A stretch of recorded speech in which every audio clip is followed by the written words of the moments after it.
Jean-Louis Femme, je suis chargé de mission à Agropolis Fondation et responsable du programme Arcade dans ses différentes composantes.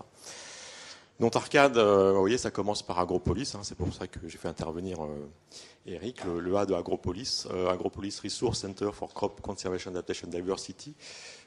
Presque tout est dit dans le déroulé de l'acronyme. Les ressources génétiques végétales, bien sûr, c'est quelque chose de très important, à la fois parce que c'est un patrimoine, comme on le verra cet après-midi, issu d'une longue histoire, héritage de l'histoire de l'humanité. C'est aussi un matériau indispensable encore aujourd'hui pour contribuer à des agricultures qui doivent répondre, comme vous le savez, à de nouveaux défis socio-économiques et environnementaux, à commencer par le changement climatique dont tout le monde parle. C'est aussi un matériau, il ne faut pas l'oublier, qui est essentiel pour générer de la connaissance, connaissance sur le vivant, sur l'environnement et sur les sociétés. Le monde des ressources génétiques a profondément changé au cours des dernières années, avec des enjeux renouvelés qui nous questionnent sur les approches de conservation, d'exploration, d'utilisation des ressources phytogénétiques. Bien sûr, la révolution de la génomique, plus récemment encore du phénotypage, des technologies de l'information et de la communication.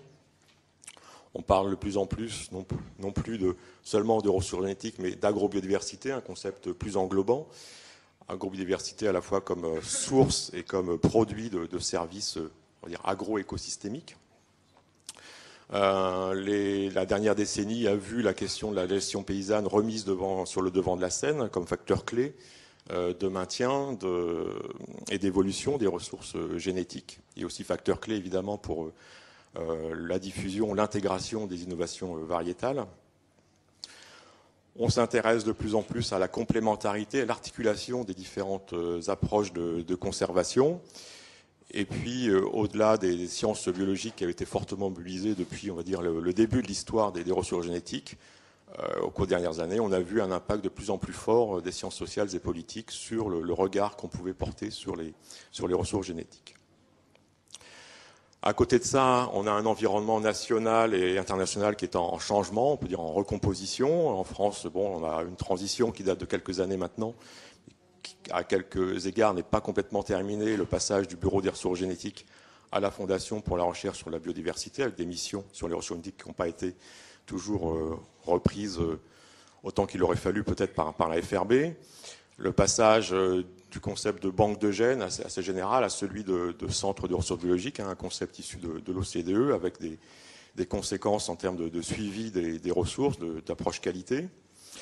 Vous êtes tous au courant que les règles d'accès aux ressources génétiques ont profondément évolué au cours des dernières années, avec la mise en place des règles édictées par la Convention sur la diversité biologique, le traité international sur les ressources phytogénétiques, avec le protocole de Nagoya, donc règles d'accès et de partage des avantages découlant de l'accès à ces ressources. Au niveau international, une forme de redistribution des rôles. On avait un institut qui s'appelait au départ IBPGR, puis IBGRI, puis Biodiversité Internationale, qui a vu ses missions sur la conservation ex situ reconsidérées, qui tend à s'intéresser maintenant davantage à la conservation in situ, et la conservation ex situ passant du côté un petit peu du Global Crop Diversity Trust, et donc une révision du rôle des instituts du CGR à cet égard. Au niveau des systèmes d'information, une globalisation de ces systèmes, donc une nécessité pour la communauté française d'accéder et de s'insérer dans ce système globalisé. Au sud, on peut considérer que la situation dans certains pays est très préoccupante en matière de conservation des ressources génétiques, notamment en Afrique, avec des gestionnaires de ressources génétiques qui sont sous contrainte, à la fois pour des questions réglementaires et des questions d'accès à des ressources matérielles.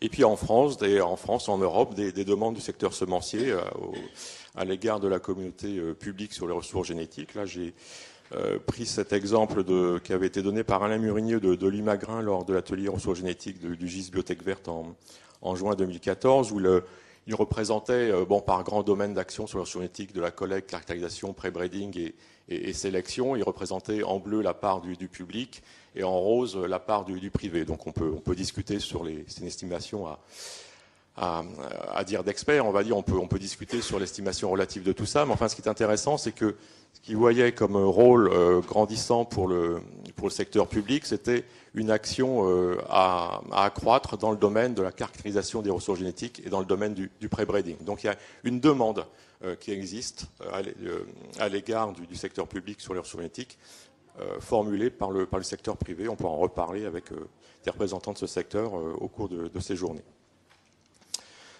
Alors dans ce contexte, à Agropolis Montpellier, on a quelques atouts à faire valoir, des collections de ressources génétiques importantes de plantes méditerranéennes et tropicales. On a des plateformes technologiques, que ce soit en génomique, en bioinformatique, une expertise dans le domaine de la génétique, la génomique, biologie évolutive, une expertise qui se développe dans le domaine d'approches pluridisciplinaires, biologie, sciences sociales pour approcher l'agrobiodiversité. Vous le savez qu'on a un tissu d'enseignement et supérieur et de recherche important qui est impliqué dans la conservation, la recherche, la formation sur l'amélioration des plantes en général et les ressources génétiques en particulier. Et puis on a un fort réseau de partenariats, tant au nord qu'au sud, avec les systèmes nationaux de recherche agronomique, les universités au sud, avec le CGAR maintenant implanté à quelques mètres d'ici, avec le consortium des CGAR, et puis la participation à différentes initiatives internationales. Bon, la carte des grands acteurs sur les ressources génétiques, vous la connaissez un petit peu sans doute. On peut rappeler effectivement toutes les banques de gènes du CGAR, des grands acteurs nord que sont l'USDA aux États-Unis, que sont les Japonais, les Coréens ici qui ne figurent pas sur la carte, des acteurs sud majeurs comme les Brésiliens, les Indiens et les Chinois, et puis en Europe, pour ne citer que deux grands pôles, l'université de Wageningen et puis l'IPK, en Allemagne. Alors Montpellier, on a quelques atouts, donc ceux que j'ai évoqués, et puis on est présent notamment en France, à Montpellier bien sûr, mais en résonance avec les autres CRB, centres de ressources biologiques français, et puis ceux situés dans les territoires et domaines outre-mer. Et donc c'est ce constat en fait qui a prévalu à la mise en place d'Arcade et au concept à la mise en place d'Arcade. Donc Arcade, centre sur l'agrobiodiversité végétale, intégrant conservation, analyse, recherche et formation. Et c'est cette intégration qui est extrêmement importante dans la vision qui a été développée depuis le début sur Arcade et que nous essayons de mettre en œuvre depuis quelques années. Donc Arcade, c'est quoi? C'est une plateforme ouverte et innovante pour la conservation et l'analyse de ressources biologiques végétales méditerranéennes et tropicales. C'est aussi un programme de recherche sur la domestication et l'adaptation des plantes. Vous le verrez cet après-midi et encore plus demain. Et puis c'est aussi une offre de formation en développement. Arcade, c'est une initiative plurinstitutionnelle sur l'agrobiodiversité avec différentes composantes, donc deux grandes composantes. Une composante autour du projet scientifique qui a été supporté notamment par Agropolis Fondation. Et puis une composante qui porte sur la partie dure, infrastructure, avec un projet de bâtiment et des plateaux technologiques, avec un fort support, bien sûr, de nos organismes, CIRAD, INRA, IRD, Montpellier Supagro, mais aussi de la région Languedoc-Roussillon. Donc très rapidement, le projet scientifique, je ne vais pas vous en parler beaucoup, puisqu'on verra ça cet après-midi et puis demain, mais c'est un projet scientifique qui a été articulé autour de deux mots-clés, on va dire, qui sont domestication et adaptation, avec l'idée qu'une meilleure connaissance de l'histoire évolutive et adaptative des plantes cultivées va nous aider à mieux gérer, conserver, analyser, utiliser les ressources génétiques, nos collections. Un projet de bâtiment donc, qui est prévu à l'horizon 2017, donc, sur le campus d'Agropolis La Valette. Aujourd'hui, dans une première phase, puisque l'objectif final est d'arriver à un total de 3500 m², mais la première phase porte sur un bâtiment de 2100 m², qui intégrera des unités, des modules de conservation, de technologie de l'ADN, qui permettra à des équipes de recherche d'être implantées dans le bâtiment et d'y conduire des activités de formation. C'est un projet qui vise à regrouper dans un même bâtiment environ 60 scientifiques et qui porte sur un budget supérieur à 8 millions d'euros. Donc la localisation du bâtiment, bon là rien de secret, hein. Nous nous trouvons ici dans le bâtiment d'Agropolis International, le bâtiment du consortium est juste à côté. Ici vous avez le bâtiment d'Agropolis Museum et le terrain qui a été identifié pour construire le bâtiment se situe entre l'IRD et puis le lycée Frédéric Bazille. Plateau technologique, donc c'est une composante importante qui a été supportée depuis 1 an et demi par un budget important à hauteur de plus de 3,5 millions par un financement du FEDER, donc de l'Europe, Fonds européen de développement régionaux. Et donc un projet de développement de plateau technologique autour de trois grandes composantes, une composante semence, composante ADN et composante système d'information ou information, sur laquelle je ne vais pas revenir, puis qui sera détaillée par Jean-Marie Prosperi ensuite et les collègues au cours de la matinée. Arcade, c'est pas juste quelque chose qui sort du désert. On l'a vu, ça s'appuie sur un héritage, sur une expertise déjà existante, mais c'est aussi quelque chose qui cherche et qui est inséré dans un tissu régional, en articulation avec d'autres plateformes, que ce soit en bioinformatique, en génomique, en phénotypage. Au niveau national, c'est quelque chose, Arcade, qu'on cherche à connecter, bien sûr, comme je l'ai dit, au réseau national de centres de ressources biologiques. C'est aussi quelque chose qui s'articule avec des actions menées par la Fondation pour la recherche sur la biodiversité en termes d'observatoires, que ce soit Ecoscope ou le RGScope. Et puis au niveau international, c'est bien sûr une connexion avec le réseau de nos partenaires, que ce soit au nord ou au sud, comme j'en ai parlé. Ici, vous voyez quelques-uns des partenaires qui ont été partie prenante du projet scientifique Arcade.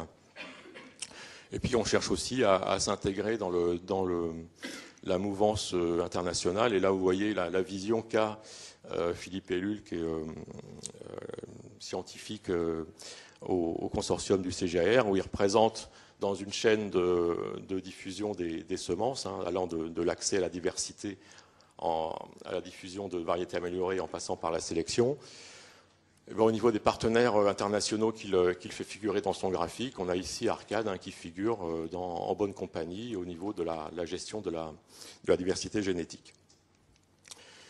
Enfin, comme je l'ai dit, Arcade se veut plateforme ouverte et on verra au cours de la matinée deux exemples de partenariats, et plus généralement, au-delà des conservatoires botaniques nationaux et d'ADNID, il y a la volonté d'ouvrir la plateforme Arcade à davantage de partenaires et on pourra discuter au cours de cette matinée des modalités d'accès à cette plateforme.